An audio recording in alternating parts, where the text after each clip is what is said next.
అనే మాట కీర్తనకారు చెప్తున్నాడు 68వ అధ్యాయంలో.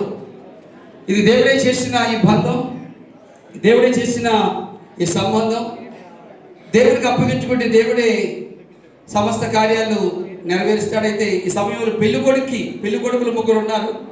పెళ్లి కొడుకులు ఎలా ఉంటే వారి జీవితాలు బ్రతుకు కాలం అంతా క్షేమంగా ఉంటారంటే పెళ్లి కొడుకు అంటే చెవిటోడుగా ఉండాలట. చెవిటోడుగా ఉంటే వారి జీవితంలో జరిగే ఆశీర్వాదం ఏంటో ముందు చెప్తాను. తర్వాత పెళ్లి కూతురు గుడ్డిదారులా ఉండాలట. పెళ్లి కూతురు అర్థమవుతుందా? పెళ్లి కొడుకు చెవిటి వాళ్ళ ఉంటే భార్య తిట్టే మాటలన్నీ చెవిటివాడికి వినపడదు కాబట్టి సమస్య రాదు. భర్త చేసే పనులన్నీ భార్య గుడ్డిదారులా ఉంటే కనపడదు కనుక వాళ్ళిద్దరిలో సమస్యలు రావు.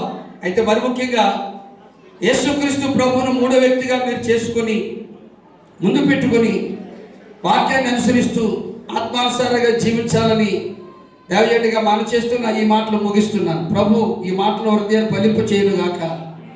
ఆమేన్. ప్రైజ్